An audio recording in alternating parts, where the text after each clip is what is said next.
વિજયસિંહ પરમાર, ધારપીપળાના ખેડૂત.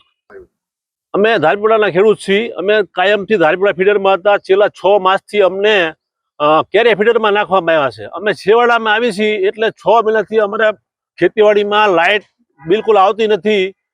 મોટા ભાગનું રહેણાંક વાડીઓમાં છે અને પશુઓ અને માણસો બે વાડીઓમાં રહે છે.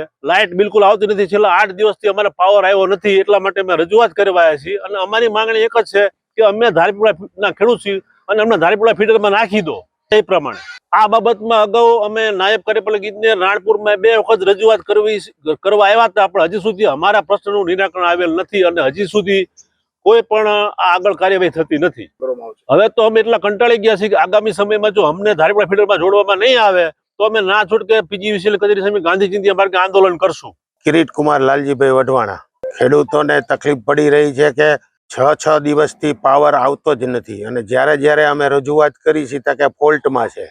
હવે જ્યારે ધારપીપળા ફીડરમાં હતું ત્યારે એ લોકોએ કેરિયા ફીડરમાં નાખી દીધું એટલે ફીડર મોટું થઈ ગયું છે.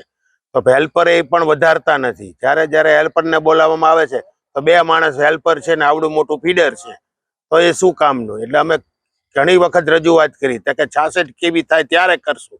66 કેવી તો 5 વર્ષે થાય ને 10 વર્ષે થાય. આનું કોઈ નિરાકરણ તાત્કાલિક લાવે એવી અમારી અરજી છે. ઢોરાને પાણી પાવાનું અહીંયા લગભગ રહેણાંક વાડીઓમાં થઈ ગયા છે બધા ખેડૂતોને. તો લાઇટ વગર અંધારામાં બધા રહ્યા છે.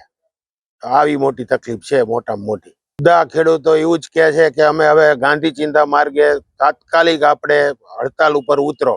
જીઈબીની સામે કોઈ પગલા અમને સંતોષકારક જવાબ નથી મળતો તેથી